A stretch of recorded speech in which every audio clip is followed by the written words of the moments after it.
In this video, I'm going to give an overview on how to adjust the E-step on your Creality Ender 3 printer.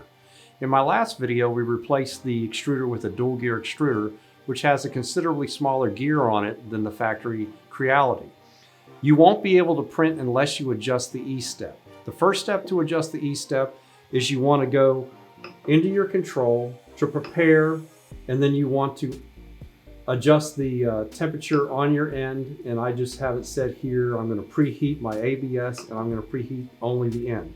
So it heats up the nozzle, because the extruder won't extrude unless you have it heated.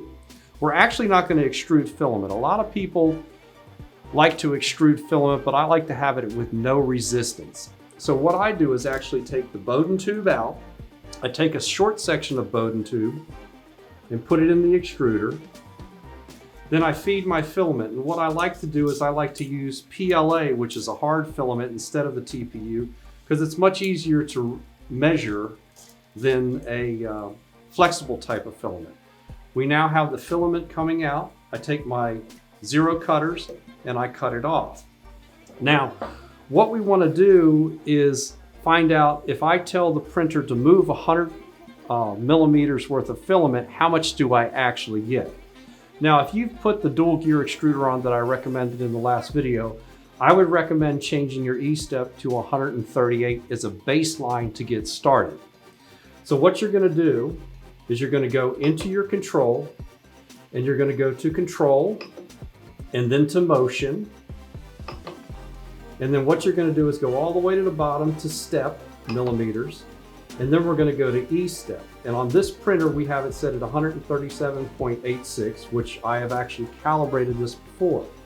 You'll click your button here and you'll rotate your wheel. And of course, the stock printer is going to have a much lower number, somewhere around 95. So you're going to have to turn this knob 1.5 million times, it's going to seem. If I had changed this number, what I'm going to want to do is go back up, and then I'm going to save my settings. Store settings when I get done. So if I push the button, it's now recorded the value that I put in. So if I make an E-step adjustment, I'm going to want to record that. But right now, what I want to do is I want to actually just move 100 millimeters worth of filament. So I'm going to go to Prepare, Move Axis, and then I'm going to come down to Extruder. And then I'm going to move it to 10 millimeters per click on the knob. So now what I'm going to do is turn this till it gets to 100. And I'm going to move slow because you can't go past it. So now we're reading 100 here. And as we can see over here, our filament is feeding.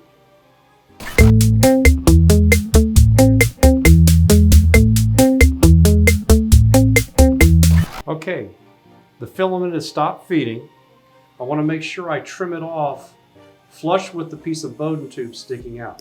That's going to give me a consistent reading.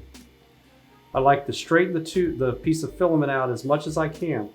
What I've done here is taken, it's like an industrial Q-tip, but it's a piece of wooden dowel, and I've taken a spare piece of Bowden tube and electrical taped it to it. I've cut the tube so it's slightly shorter than 100 millimeters. That way it holds the tube nice and straight, so I can measure it with my caliper. What I'm going to do is measure the filament as it comes out.